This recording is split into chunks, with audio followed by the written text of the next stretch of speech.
At the beginning of the Bumblebee movie, the intro shows the Autobots trying to save their planet from the invasion of Decepticons. But the Decepticons vastly outnumber, and it becomes clear that, despite being competent fighters, the Autobots wouldn't be able to hold their own against the onslaught. This prompts Optimus Prime to order a retreat. While his comrades are escaping, Optimus Prime chooses to stay behind to fend them off so they can easily make their way out of Cybertron. In the final shots of the intro, we see that Bumblebee escapes, leaving an outnumbered and outgunned Optimus Prime to fend for himself against an army of Decepticons. Up to this point, we still aren't sure of the fate of Optimus. It isn't until the middle of the movie that we see Bumblebee gaining a faint recollection of the events at Cybertron. As he was leaving, he could still see Prime fighting tooth and nail to survive.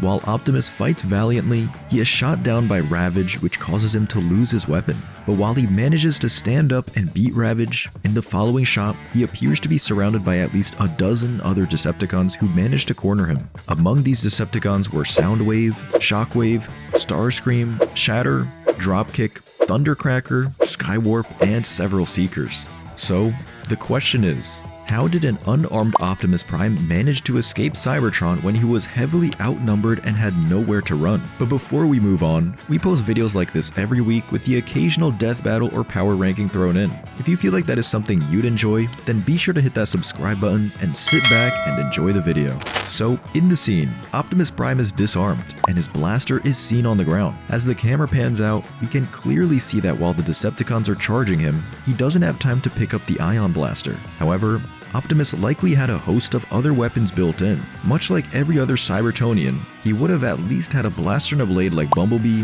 Blitzwing, and Dropkick do. In Transformers Rise of the Beast, which was released approximately 4.5 years after Bumblebee, it was confirmed that Optimus Prime did in fact carry other artillery. He was shown with 2 Energon swords, 2 arm cannons, and 1 Energon axe. This means that Prime would have had the firepower to hold off the Decepticons, at least for a while, which can explain how he managed to fight his way out of the corner. While the exact number of Decepticons he had to take on is not known, one thing we know for sure is that he did not have to fight all of them all, as Shatter and Dropkick were later seen alive and well. An interesting detail we are shown later in the film is the surprise and concern of the Decepticons' henchmen upon learning that Optimus Prime is coming to Earth. Prime's imminent arrival on Earth meant that whatever he did to emerge victorious in his battle at Cybertron was undoubtedly a remarkable feat. Another theory is that Optimus actually used his powers of flight to get out of there. Yes, Optimus Prime can fly, and he does so often. The best example of this is when he used it after giving his speech in the Age of Extinction when he left Cade to visit his planet.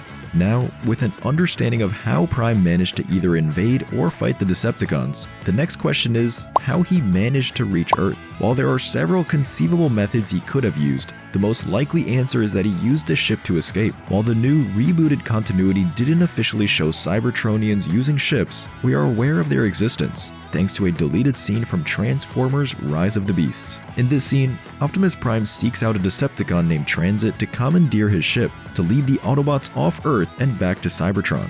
However, this scenario is ruled out as Rise of the Beasts explicitly tells us that the Autobots are trapped on Earth with no means of escape, making the ship an improbable choice.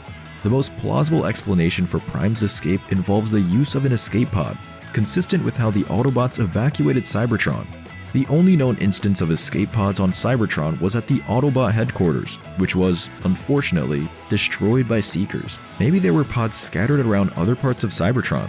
This does seem to be a likely option, as in this continuity, the Autobots are depicted as a rebellion. It is reasonable to assume that they had multiple bases of operations spread out across the planet. Because one of these Autobot bases had escape pods, it's not hard to believe that other Autobot bases had similar escape measures. This suggests that Optimus Prime might have reached another base, used the escape pod, and arrived on Earth to meet up with Bumblebee. But, as always, that's just my take on the matter. How do you guys think that Optimus escaped? Let us know down in the comments. And if you enjoyed, consider subscribing to catch more content like this every week. Till next time.